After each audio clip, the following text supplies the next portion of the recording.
Hello everyone. Screen पे आप लोग को एक अलजेब्रा का क्वेश्चन दिख रहा होगा। इस क्वेश्चन में दिया हुआ है x plus x into y plus y equal to 54। तब आपको फाइंड करके बताना है x plus y equal to क्या होगा। बस इसमें एक कंडीशन दिया हुआ है कि x और y जो होंगे हमेशा पॉजिटिव इंटीजर ही होंगे।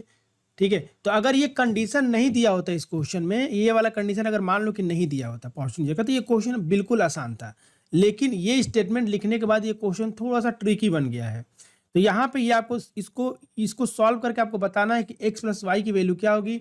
और कंडीशन ये है कि x और y दोनों के दोनों क्या है, पॉजिटिव इंटीजर है। पॉजिटिव इंटीजर का मतलब आप लोग क्या समझ रहे हो? पॉजिटिव इंटीजर का मतलब क्या समझ रहे हो? इसका मतलब ये हो गया कि x की जो वैल्यू होगी ग्रेटर देन इक्वल टू 1 होगी, और साथ में y भी क्या होगा, ग्रेटर देन इक्वल टू 1 होगा।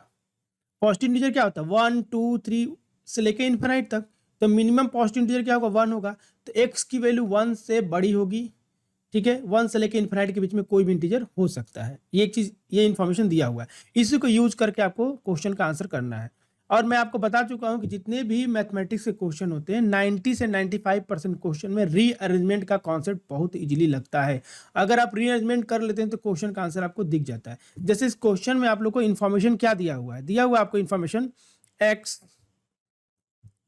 एक्स प्लस एक्स वाई, यहाँ पर दिया हुआ x plus x into y plus y equal to 54। आपको रीअरेंज करना है, आपको x प्लस वाई की वैल्यू फाइंड करना है। तो यहाँ पे अगर ध्यान से देखो तो यहाँ पे x है, यहाँ पे y है, और यहाँ पे अगर आप x y की वैल्यू को फाइंड कर लोगे तो आप x प्लस वाई की वैल्यू इजीली निकाल सकते हैं। ठीक है, आपको x प्लस वाई की वैल्यू फाइंड करना है, एक्स वाई की वैल्यू अगर निकाल लोगे तो इजीली निकाल लोगे। तो आपको कुछ रीअरेंज इसमें करना होगा ताकि आपका काम बन पाए। तो यहाँ पे रीअरेंजमेंट करेंगे तो कैसे कर सकते हैं आप खुद सोचिए। यहाँ पे अगर हम लोग कुछ कॉमन लेना चाहे तो क्या ले सकते हैं, यहाँ से हम लोग y कॉमन ले सकते हैं भाई। यहां से हमने y कॉमन लिया तो यहाँ पे क्या बच जाएगा, x प्लस 1 और ये 54। और कुछ सोचो, आप दिमाग लगाओ कि क्या और क्या हो सकता है। यहाँ पे x है, यहाँ पे x प्लस 1 है। अब यहाँ पे हमने नोटिस किया कि सर यहाँ पे x है और यहाँ पे x प्लस 1 है। अगर यहाँ पे x प्लस 1 रहता तो हम लोग कॉमन ले लेते तो x प्लस 1 हो जाता और y प्लस 1 हो जाता। तो हम ऐसा कर सकते हैं, हम लोग काम करते हैं, इसमें दोनों तरफ हमने 1 1 ऐड कर देना है। तो हमने क्या कर रहे हैं, दोनों साइड 1 1 ऐड कर दे रहे हैं। तो हम यहाँ से कर दिए 1 प्लस, और यहाँ पे हमने कर दिया प्लस 1। सेम इक्वेशन में हमने क्या किया, दोनों साइड 1 ऐड किया। क्यों 1 ऐड किया बेटा, ताकि रीअरेंजमेंट करके हम अपना काम बना पाए। ठीक है, तो यहाँ पे आप लोग को दिख रहा होगा, तो यहाँ पे क्या हो जाएगा, तो यहाँ पे आप लोग को हो गया x प्लस 1, और ये हो जाएगा y plus y x plus 1, और इधर हो जाएगा आप लोग का 55। अब यहां से हम लोग x प्लस वाई का x प्लस 1 कॉमन ले सकते हैं। जैसे हम लोग x प्लस 1 कॉमन लेंगे तो यहाँ पे क्या हो जाएगा, 1 प्लस वाई बच जाएगा, और ये हो जाएगा 55। किसी को दिक्कत यहाँ तक बिल्कुल नहीं होनी चाहिए, यहाँ तक सबको समझ में आ गया। अब हमको x प्लस वाई की वैल्यू को फाइंड करना है।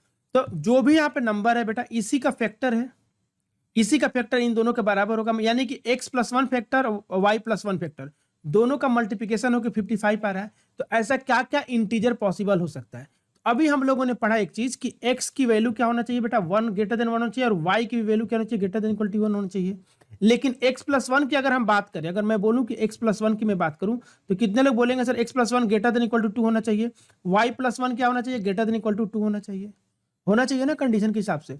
यानी कि यहाँ पे हमको x प्लस वाई की वैल्यू क्या होनी चाहिए, x प्लस 1 की वैल्यू ग्रेटर देन 1 होनी चाहिए। अब यहाँ पे हम 55 का फैक्टर लिखना चाहें तो 55 का फैक्टर क्या क्या बनेगा, तो यहाँ पे सर हम लोग बोल सकते हैं 1 इंटू 55 बोल सकते हैं। दूसरा हम लोग बोल सकते हैं 5 इंटू 11। तीसरा हम लोग बोल सकते हैं क्या, 11 इंटू 5। तीसरा हम लोग बोल सकते हैं 55 इंटू 1। क्योंकि अभी हमको पता चल चुका है कि x प्लस 1 की वैल्यू हमेशा 2 होगी या 2 से बड़ी होगी, y प्लस 1 की वैल्यू क्या होगी, 2 या 2 से बड़ी होगी। इसका मतलब कि ये वाला कंडीशन तो सेटिस्फाई नहीं करेगा, ये वाले कंडीशन सेटिस्फाई नहीं करेगा, ये दोनों के दोनों सेटिस्फाई करेंगे। तो यहां से हमको पता चल गया कि एक्स वाई की दो दो वैल्यू आ रही है, एक्स वाई की दो दो वैल्यू पॉसिबल है। हम लोग ऐसा क्यों कर पा रहे हैं, क्योंकि क्वेश्चन में मेंशन कर दिया क्लियरली कि और एक्स और वाई क्या होगा, पॉजिटिव इंटीजर होगा, पॉजिटिव इंटीजर होगा, इसलिए हम लोग ऐसा कर पा रहे हैं।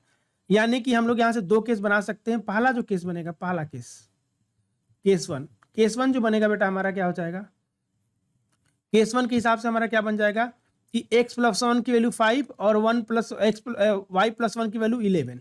यहाँ पे हम लिख दे रहे हैं x प्लस 1 की वैल्यू कितनी हो गई, x प्लस 1 की वैल्यू 5 और y प्लस 1 की वैल्यू कितनी हो गई भाई, 11 हो गई।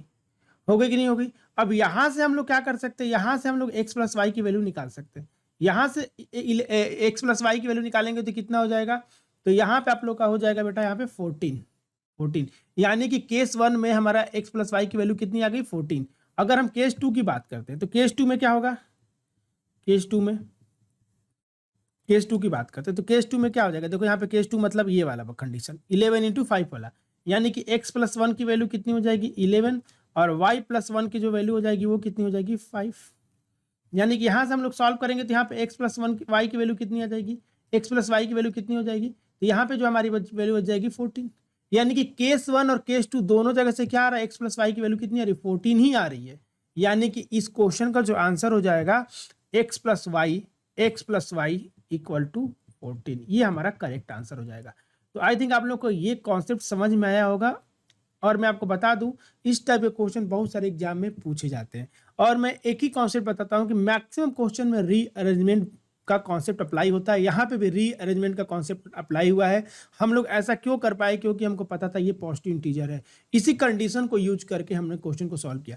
कोई भी क्वेश्चन जो होता है ना बेटा, उसका आंसर क्वेश्चन में ही छुपा होता है। बस जो डेटा आपके पास दिया हुआ है उस डेटा को ऑब्जर्व करो, रीअरेंजमेंट करो, इधर से उधर शिफ्ट करो, कुछ करो ताकि आपका आंसर आ जाए। वही आपको करना सीखना है, मतलब आपको मैथमेटिक्स आ गया। अगर आप लोग को ये क्वेश्चन और इसका एक्सप्लेनेशन अच्छा लगा है तो वीडियो को लाइक करना बिल्कुल नहीं भूलना है। और जो लोग नए हैं इस चैनल पे, चैनल को सब्सक्राइब कर देंगे और साथ में बेल आइकन को प्रेस कर लेंगे, ताकि जब भी इस टाइप का इंटरेस्टिंग क्वेश्चन इस चैनल पे अपलोड हो आप तक नोटिफिकेशन आ जाए।